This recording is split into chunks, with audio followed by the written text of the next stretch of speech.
What's going on, little YouTube world? Welcome back to Little Big Man Gaming. Bringing you, I just got done watching Monday Night Raw, so you know what time it is. Got the championship belt on. Got my Goldberg t-shirt on. I don't know, so y'all can see this a little bit better. Yeah, there you go. Goldberg, legendary. So, before we get into it, is y'all can hit that like, subscribe, and share, and the notification button. Also, leave a comment, do all that. I greatly appreciate it. It helps the channel grow. It helps me grow as a YouTuber. Helps everything grow overall. And yeah, we're trying to get to 100 subscribers, and then we'll take it from there. Goal is 100 subscribers. But with that being said, let's get into this. And it will be like I'm wearing the Goldberg t-shirt. Y'all saw that. But I will have the things I will say about Goldberg in this video won't seem like I'm the biggest Goldberg fan. Even though I got his shirt on, got the championship belt. But here we go. We're gonna start off with the Raw opens after with a promo from Randy Orton, right? He's talking about how he likes pain and that instead of being down and out from what happened to him last week, he's actually he's okay. He's enjoying the pain. It's making him okay. He's actually going to be better than ever. It's not going to stop him from being in the Royal Rumble and winning the Royal Rumble. So I'm guessing he's declaring himself as a Royal Rumble in the entry to the Royal Rumble. So, and with that being said, that was an awesome promo. I actually like that promo. It goes to Randy's, thing about Randy. He's always gonna cut a good heel promo, and I actually enjoy that promo. Though I wish we finally it's a double-sided sword for me. It's like I enjoy the promo, but it's like Alexa Bliss is doing the Fiend's part, and I get it. Fiend got burned up. He's supposed to be dead, so they gotta play like he's not there. But at the same time, I wish we could see some type of hint that he's coming back for a rematch. But then we cut after the promo. The first match of the night was Charlotte Flair versus oh god, I can't remember her name. She was part of the Iconics. Peyton Royce. She was going against Peyton Royce, and then the whole thing with her father. She's beefing now with her father because her father is basically having this little weird relationship with Lacey Evans, and it's like he turned against her father on, Flair turned against his own daughter, so now he's helping Lacey, and he's taunting his own daughter. So it's like I kind of really didn't like care about that aspect because they so much try to make everything around Charlotte, and they got an amazing talent of a women's division, yet they don't really utilize it. And you will see the stark contrast to my reaction to Raw and versus SmackDown. There's a lot more. This was overall, I'll say this again at the end. Overall, was a better show than I would say last week's, and maybe the week before, but. Let me keep going. So yeah, so then we got a match between them. There was multiple interference. You had Lacey Evans trying to screw Charlotte over while she's going up against Peyton Royce, and basically none of them work. Charlotte's too good for that. She's with Flair's daughter, the Queen, and she ends up winning the match with the figure eight. Yeah, the figure eight. That's what she called her submit. Instead of the figure four, it's the figure eight, and it was a decent match. I actually paid attention. A lot of these matches, and you'll hear me say this too in the video. A lot of these matches tonight had me actually paying attention to them more than I usually would. Because like SmackDown, I'm actually paying attention to most of the SmackDown matches, and today I find myself for the first time in a while paying attention. But yeah, so then. We got little promos about what's going to happen later tonight. We got the Miz, and hosting the Dirt Sheet, the Miz and Morrison, I should say, hosting the Dirt Sheet, and it's going to have Goldberg as a special guest, on the Dirt Sheet. And then we already know, Drew McIntyre is not going to be there today. He's not going to be. I think he's supposed to be back next week. Cause I think that'll be his quarantine is up next week. I'm not sure when he was actually diagnosed, but he wasn't on last week's Raw and he wasn't on this week's Raw. So I'm pretty sure he's supposed to come back this week. That's 2 weeks. Yeah, so pretty sure he'll be there next Monday. But yes, if you haven't known, current WWE champion Drew McIntyre was diagnosed with the virus, but he's asymptomatic, which just means that he doesn't show. He ain't gonna hear him sniffling, coughing, losing the taste, and all that type of stuff. Whatever they say associated with the virus, because asymptomatic people don't show the symptoms. They got the virus, but they don't get sick or show the symptoms. They just they don't even realize till have to get tested. Thanks to WWE, for doing their multiple testing, they found that out. I think he did. Yeah, he did join. He was there via I think via video. They say it was could be pre-recorded. Who knows, right? But that's later on tonight. Then we had a. Then I'm gonna be jumping everywhere because it was 3 hours. A lot to remember in 3 hours. So I know there was a match between Retribution, Mace versus Ricochet, and it's actually for the first time. And I don't know if I actually said this in my previous videos.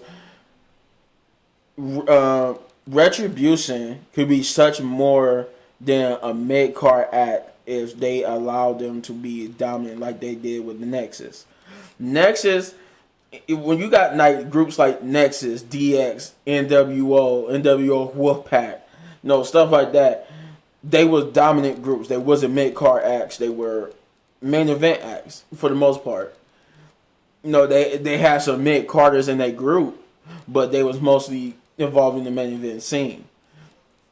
And to bring in Retribution and not have them be trying to be part of the main event scene is kind of like a waste of the talent. Like, the whole story, they trying to salvage what they can because they kind of screwed the pooch on that whole story. But it's it's only so much you could do unless you're going to really unless we the people see you're going to fully commit, that's going to become a stale act.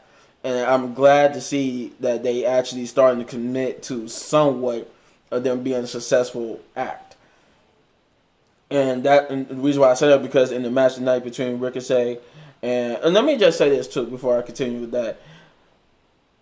I actually am, between last Friday when I did that other video and today, I am liking this new.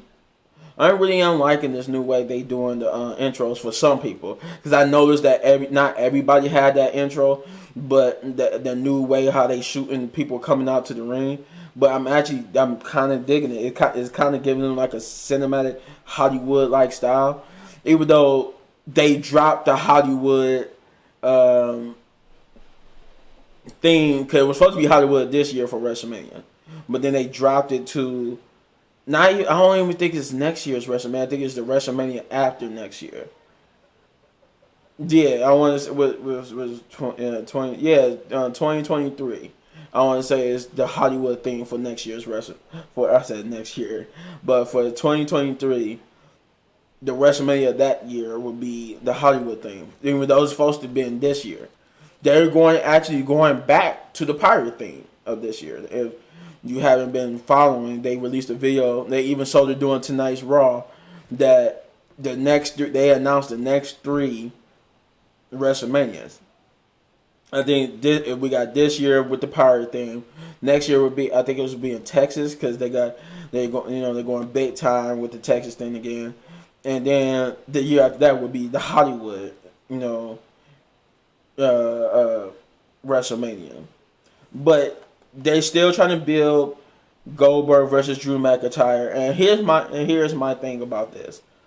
Drew McIntyre is is rightfully so as champion. He no, he didn't. His first run in WWE was successful, even though he was billed to be the future and to be a champion. Then they end up going. He ended up being what Vince McMahon said he was going to be, just not in his first run, but in his second run, right? And he's been given a little curveball. He won the championship at the past WrestleMania, defended it, and then defended it multiple times, lost it to Randy Orton, won it back from Randy Orton, and it's okay, cool. And like I said, don't get me wrong, I love Goldberg. Goldberg is not. It's not. I don't mind him being there. I don't even mind him going for the championship. Honestly, I want the people. Yeah, if you do it right, and if the person that he's going against the championship for. Oh, I'm gonna just drop my championship. I just wanted to get that off my top of my head. But yeah, I don't mind if it's like a Triple H versus Goldberg, something like that, right?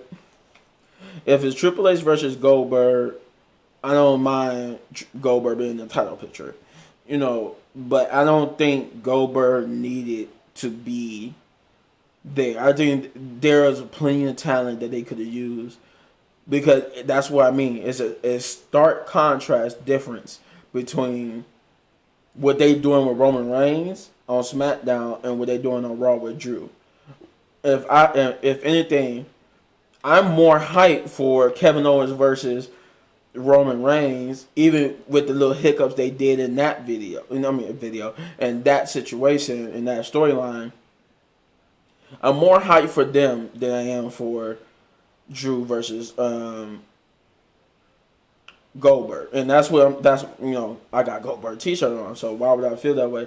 It's just that I don't think it should have been. I didn't think Goldberg should have beat the Fiend, honestly, for the championship.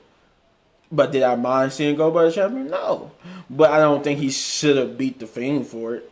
I think if he was going to put the championship on him, it should have been somebody he beefed with in the past that had the championship, like Brock Lesnar, or Triple H or somebody like that. Yeah, but that does a disservice to your younger wrestlers, your current wrestlers, when somebody like that could come in and just beat them.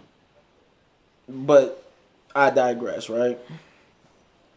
So then you got a little throwing here and there matches. You had Asuka. That's the main event. Sorry, you had Sonya Blazer. That's what I meant to say, and Nia Jax having a match with Mandy Rose. Well, it wasn't a tag team match. I'm sorry. It was Sonya Blazer versus Mandy Rose with Dana Brooke and Nia Jax at ringside. It was a little. I didn't really pay attention to it because it wasn't like it was sort of like building up to them possibly having one of them probably having a shot at the women's tag team titles, but it's like so many tag team women's tag team that want a shot at the title. There's no proper build up. If I was booking, I would have I would let you know, like, instantly as I was booking these matches, I was in the creative, you would know who on SmackDown, who on Raw for going into the Royal Rumble, who would challenge them.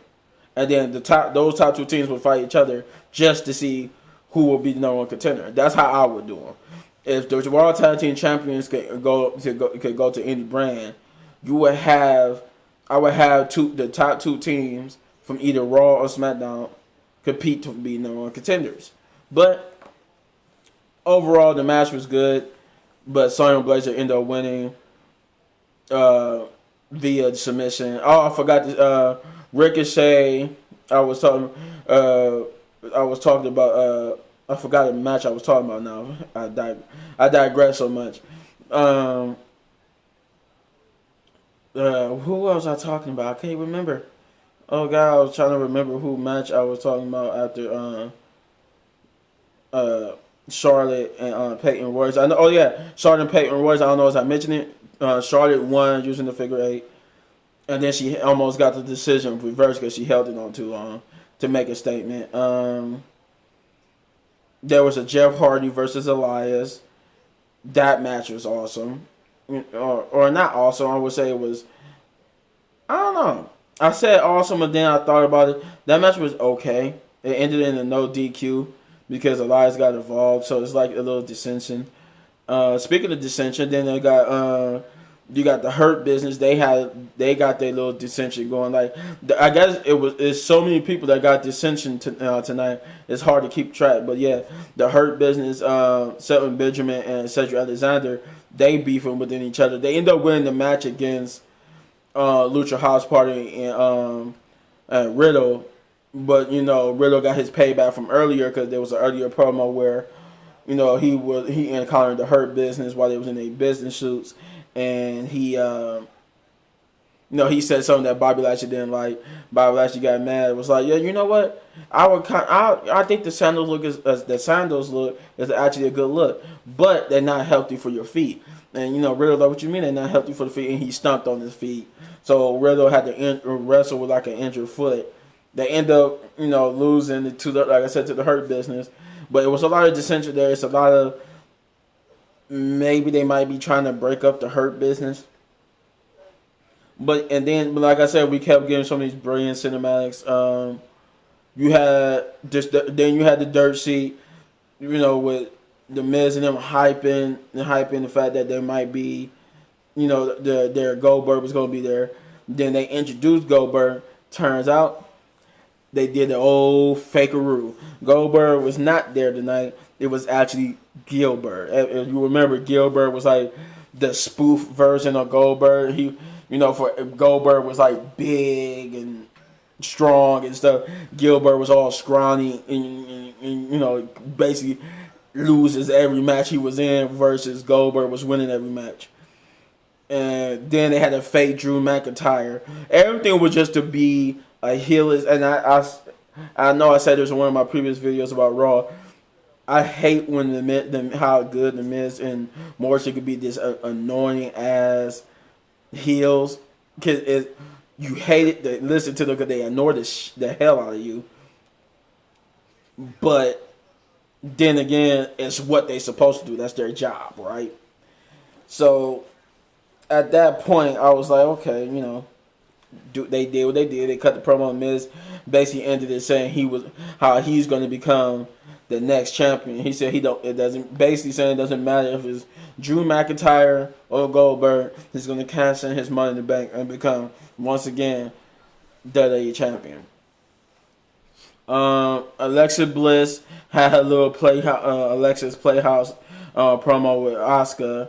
Asuka basically was kind of like freaked out by Alexa Bliss because Alexa Bliss throughout the promo she started talking to her imaginary Fiend. Like she's blaming herself for why the Fiend is not there because had she done things differently, the Fiend would have been there. But all the while, Asuka, she does not know how to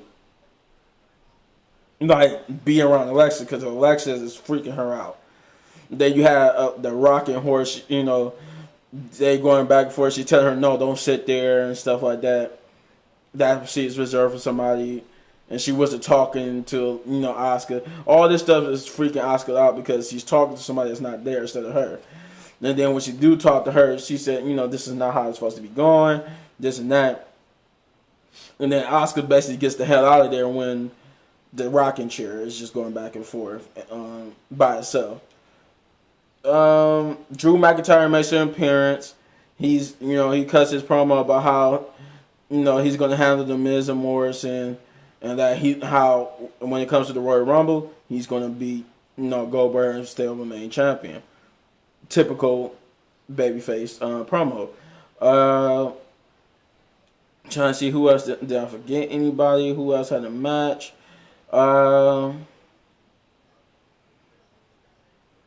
If I forget somebody, correct me in the comments, and I'll probably make it up in the next wrestling videos if I forgot a segment. But the last segment of the night with the main event was Alexa Bliss versus Asuka, and that match was actually a good way to end the show because they did again the new way how they shoot the intros. I noticed that they don't shoot the intros with they got people that come out with two people, but they did do it for the people who come out single. by themselves, and I like the way how they shot their intros. The matchup was good by itself. Then they highlight how the supernatural element of the match was, where Alexa would change from, she changed clothes. She went from having a pink shirt and a light color like little thing going. I forgot what it's called. But then she changed. Now it's black. Now her shirt dark. She went from like a light, playful Alexa to a dark Alexa. And they try to do like what they do with Bray. That's a Mr. Rogers Bray, and then you got the Fiend. So they giving Alexa two personalities herself. And overall, the match was good.